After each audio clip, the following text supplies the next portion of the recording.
Hi, this is Brittany Madison, and you're watching Dante's Boxing Nation. Dante's Boxing Nation. Dante's Boxing Nation. Dante's Boxing Nation. Dante's Boxing Nation.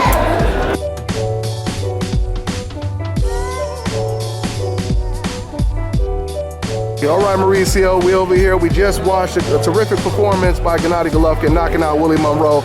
How would you rate his performance? You heard Max Kellerman and some other people criticizing that he got hit more, but he beat a style that he had never beat before. How did you rate his performance? Formidable. He has, as he labels himself, Mexican style.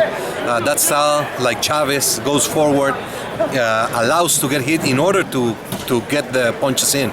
So I think Golovkin is going through a great moment. He's one of the best champions in the whole world right now.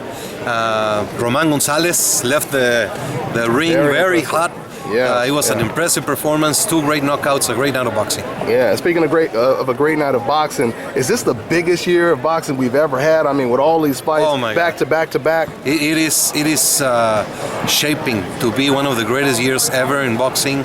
I'm very excited. I'm very happy. The WBC will continue to do whatever has to be done to enhance, to mediate for the big fights to happen. The public deserves. The public has come out and has shown interest in the sport once again.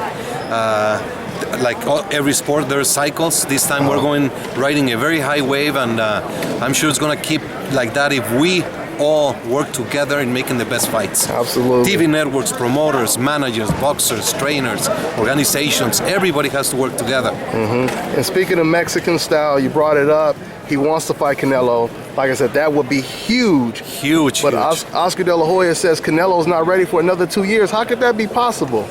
Well, I don't think it's a direct response. I think there are many fights in that division between welter and middle. There's so many great fights that can happen, even super middle. You have Mayweather, you have Pacquiao, you have Canelo, you have Triple G, you have Cotto, Thurman, Matisse, Amir Khan, Andre Ward. So many fighters that are out there within a reachable stance. If you just take Canelo, Cotto, and Triple G, that's a triple great combination. I think we're going to see great fights in the coming year.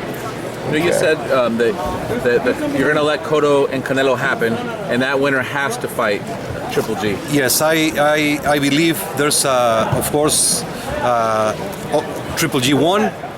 Canelo won already. Cotto needs to win on June 6th. There's talks that it's very advanced for Canelo Cotto. The winner must fight Triple G. And you also mandated Adonis Stevenson to fight Kovalev, and then they backed out of the purse bid. Unfortunately, I think you gave him some more time, or what's the status of that now?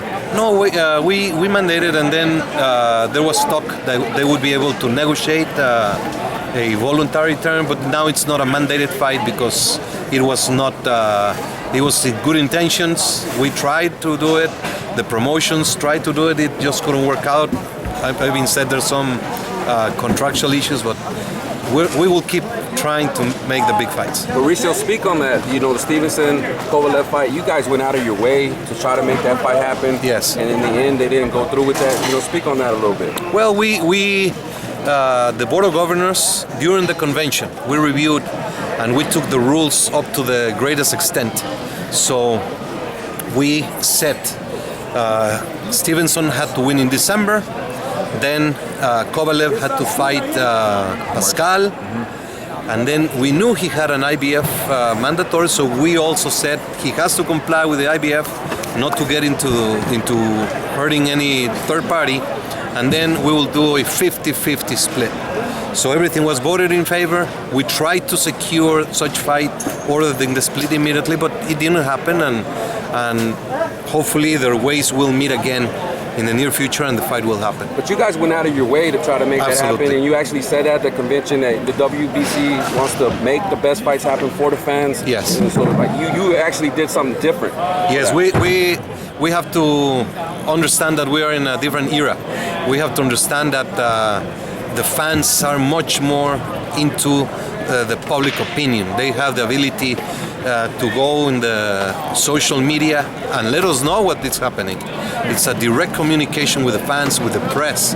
The press is being very active, very good for the sport. So it is a high tide that we're taking. We need to continue it, and we must all do the best within the rules and regulations to try the things to happen.